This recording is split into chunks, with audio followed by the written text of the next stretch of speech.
All right, thanks. Carmen just mentioned we have rain in the forecast for this weekend, and it might be a good time to watch a movie. Of course, Michael Cook is here to review two of them, The Little Things, which I was hoping he might bring up, and also The White Tiger. Good morning, Michael. Good morning. Good morning. Let's talk. Go ahead. Let's start with The Little Things.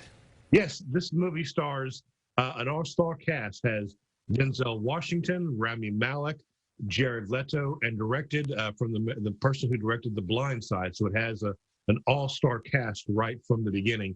It's set in 1990 Los Angeles.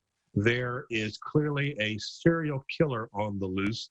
Denzel Washington plays a sheriff's deputy from a smaller county who actually used to work in Los Angeles, but clearly he left that job because something haunted him. And what haunts him is unsolved serial killers. And it's clear that the murders happening in LA are similar to the cases that he used to try to track but never could solve.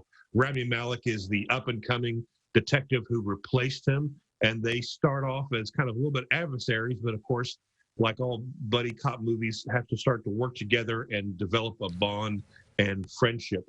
Jared Leto, Academy Award winner, plays the suspect who the two detectives think may be the killer.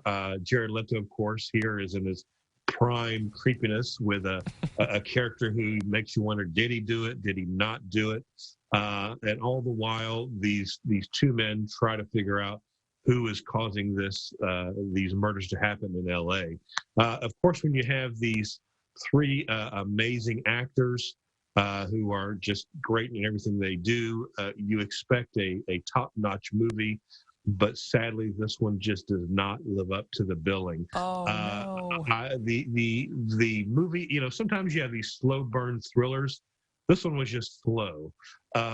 We've all seen procedural cop movies for years and years and years. And this one just felt like you have seen it before.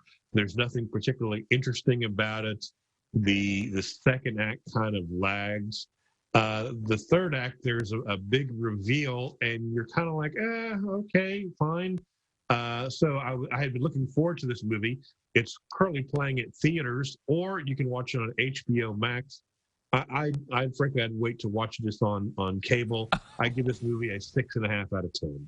6.5 out of 10. I was a little nervous what you were going to give it, because this was one we were looking forward to, because it was probably one of the newest ones out there that we might be able to watch. Exactly. And with all those actors, you would think this is going to be, and the director, you think this is going to be a fantastic film, but it just doesn't quite live up to it, unfortunately. Gosh. All right. 6.5 out of 10 on that, but let's go to White Tiger and talk about that one.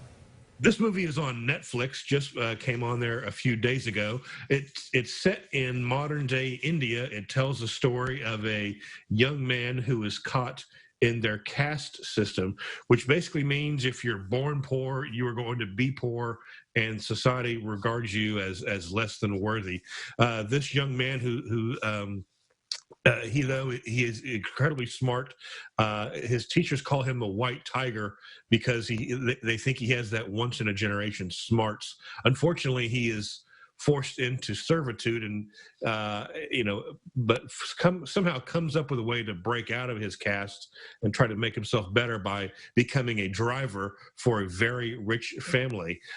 This young man, you admire his smarts and his hustling skills, but frankly, he's also ruthless and willing to do things that you're just not particularly happy about. This movie does a fantastic job of covering India's class system, and how the rich are rich and the poor will always be poor, and how the rich dominate the poor in that particular country. It's very well acted, very well put together, but also don't be mistaken, this is not a particularly feel-good movie at times. This is not a Slumdog Millionaire. In fact, this movie makes it a point to make fun of it a little bit. But I thoroughly enjoyed it. The acting was wonderful. The story was well told. The cinematography is fantastic. I give this movie an 8.5 out of 10. All right, 8.5 out of 10 for White Tiger, 6.5 for The Little Things. So we might be watching a different movie now if we could take a look at this for this weekend. All right, thanks, Michael, so much. That's all the time we have for it. Of course, we're going to have much more Good Day coming up. But Rance, what do you got?